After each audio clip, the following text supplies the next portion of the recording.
Hello, and welcome to your types of muscle contractions. And then also we'll touch on delayed onset muscle soreness.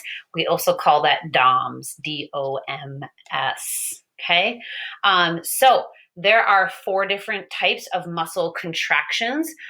There's isotonic, isometric, concentric, and eccentric. So some of these you're going to be very familiar with, just giving you guys a couple definitions that go with it. So isotonic contractions. That's anytime a muscle is going to move, okay? A muscle is going to shorten. So if you were to bring your bicep to do a bicep contraction, the muscle is going to shorten, right? And when we do that, your elbow joint is going to move. Your bicep curls in. You're able to bring something closer to you. Say if you were eating food, that causes body movement. The resistance can come from anything else. So you're holding a spoon with some food on it. That is considered resistance. You're bending down and picking something off of the ground. That is considered resistance. Any of those types of movements that you do with your body are considered isotonic contractions. So an isotonic contraction involves two different parts. The concentric, which we've already learned about multiple times, that's when the muscle is going to shorten. So those muscle fibers or that angle gets shortened.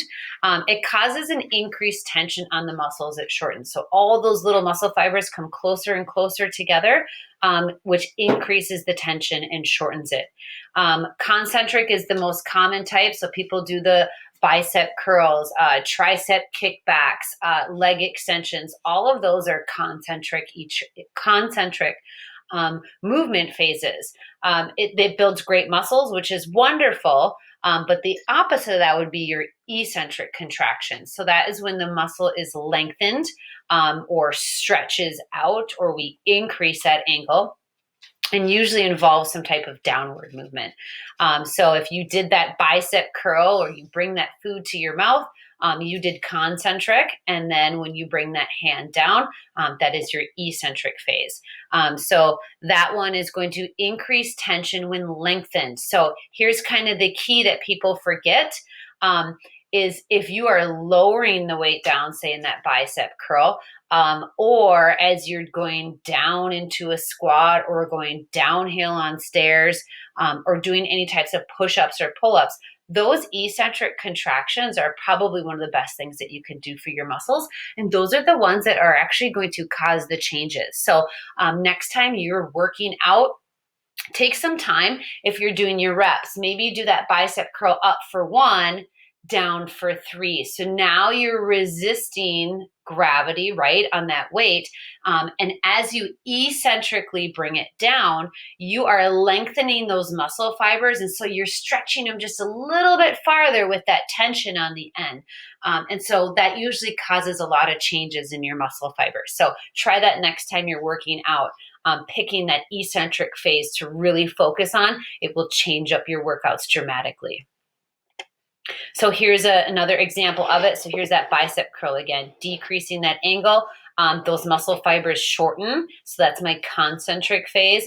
And then when my muscle fibers lengthen or I increase that angle, that is going to be my eccentric phase of contractions. So that was isotonic. Isometric, that's when your muscles don't move at all. So it's you basically being stationary. So it's when your muscles push against any fixed resistance. So fixed resistance might be a really, really heavy box, right? You try and push that really, really heavy box, but it's not actually moving. That would be a fixed resistance. Or if you were to go to a wall in your house and try and push that wall away, right? That wall's not going anywhere. That would be a fixed resistance. And so as you're trying to push that wall away, no joint or body movement occurs. You're just kind of stuck in that phase, right? So that is your isometric one.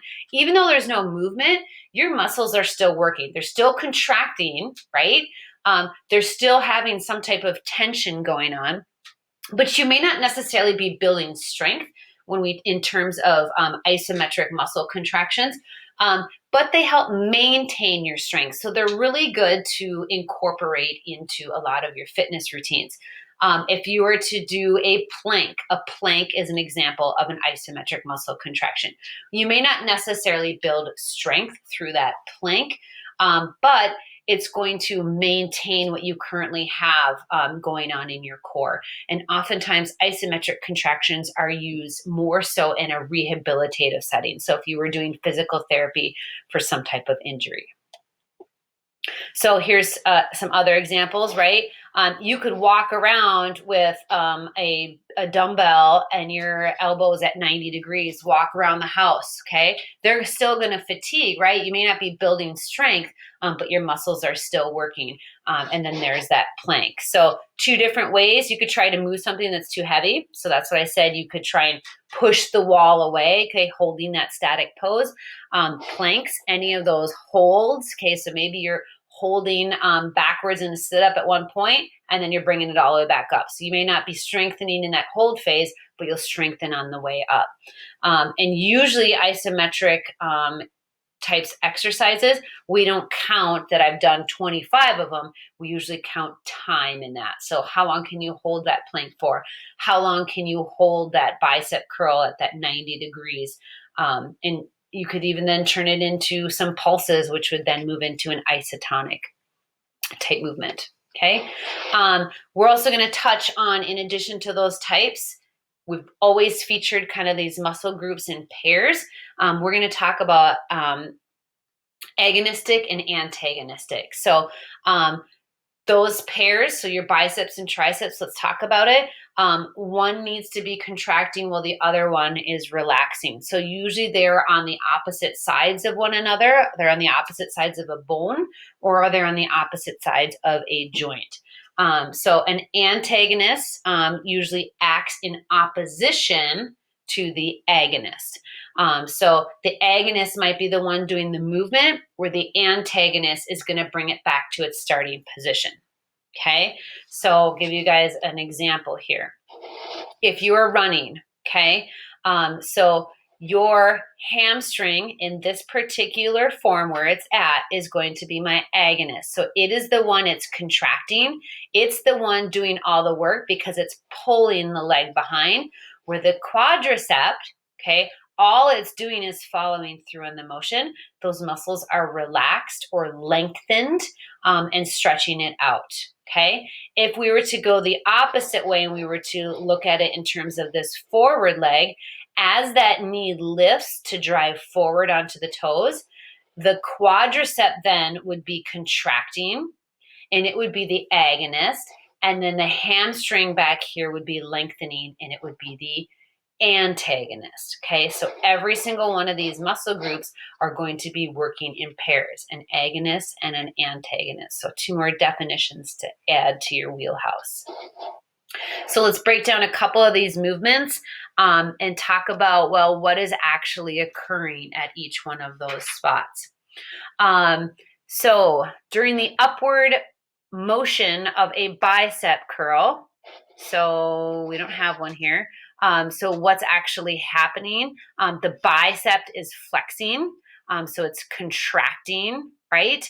And the tricep is relaxing, and it's in the eccentric phase. So let's take a look at your leg exercises here. When you're doing that hamstring curl, so the hamstring is going to be contracting because it's shortening, where the quadricep is going to be lengthening. In a tricep kickback, your tricep is going to be the agonist, so it's going to be contracting in this upward motion, where the bicep will be the antagonist. It will be relaxing or in its eccentric phase. This right here would be delt raises. So when you're in this upward motion, your deltoid is going to be contracting, where your lats all along down the side here are going to be in the relaxation phase. All right, last concept. DOMS, D-O-M-S, delayed onset muscle soreness. So big misconception that a lot of people have is you always hear the term lactic acid. It's the lactic acid buildup that caused me to be sore, which is not true at all. Lactic acid after you're done working out will disappear in your body and does not cause soreness. So what lactic acid will do is, if you've had biology, which I know some of you have not, when you are going without oxygen, you are going anaerobic, which means I have gone up to my zone 4, my zone 5 in heart rate, and you're like, what is that? We'll get to it in our heart rate section. You're working out so hard. Let's think of a sprint. Think of you doing the 50-yard or 100-yard dash. You're getting to the point where you have run out of oxygen. It is anaerobic, without oxygen. At that point, your body does not have a way for it to generate fuel. And so it is going to go through what is called lactic acid fermentation in your body. It's going to try and figure out a way to generate a little bit of energy to keep going. And the byproduct is what's called lactic acid. That is the burning sensation that you feel when you're working out, which typically for most of us tells us we need to stop exercising because it hurts. We're done. We're without oxygen. However, post-exercise, when you're done working out, your body, specifically your liver, is going to break down that lactic acid and it doesn't have any harmful effects in your body. But if you are out of shape, or if you have a muscle group that you have not trained in a while that is out of shape, it will be sore the next day, and here is why. So this is a picture of your muscle fibers, okay? What ends up happening is as you do some of those eccentric contractions, remember the muscle fibers lengthen out, so eccentric exercises, as those muscle fibers stretch out so far, they get tiny little tears in them, okay? Those tiny little tears cause calcium to build up, okay? And they're basically, you've damaged your muscles a little bit. You're like, oh no, I'm weightlifting, I'm damaging my muscles. But that's what you want. You want those tiny little tears in your muscle because then your body repairs itself post-exercise, and that's how you build up your muscle mass. So what happens? It's considered trauma within your body. You have torn some of those muscle fibers. And so what ends up happening is you get inflammation in that muscle bundle. So you're going to get neutrophils, macrophages, all of those are going to be rushing to that site because they're going to want to repair that muscular damage that causes an increased temperature in that area and increased fluid accumulation. Really heavy weight training, you feel very like your muscle groups feel very tight. Because you've got all of this extra fluid and all these things rushing to that area to repair that site. So it's that effect, the tearing of the muscle groups, the inflammation that causes the pain and the soreness the next day.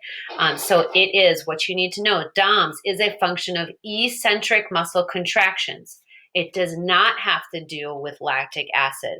It is muscular damage. So think of little micro tears, baby little tears in that muscle fiber, and inflammation. You ruined those muscles. You hurt them. And so they're going to be inflamed and upset for a while. Everyone gets sore. Everyone gets sore. The time frame is different for everybody. Sometimes it's 24 hours. Sometimes it's 48. Sometimes it's 72. And it can last for a while depending on how in shape you are, depending on what you do to help alleviate some of that. So how can you make yourself feel better after a workout and you're super duper sore? Number one, ice. Ice reduces inflammation. Massage, okay? Massage helps break up some of those chunky areas you might feel in some of your muscle fibers. Myofascial release, so think foam roller, right? Breaking up some of those muscle bundles that have kind of tightened up and clumped together. NSAIDs are basically like your Advils or your ibuprofens, any of those to reduce pain. Okay, so that is types of muscle contractions and delayed onset muscle soreness. Thanks, guys.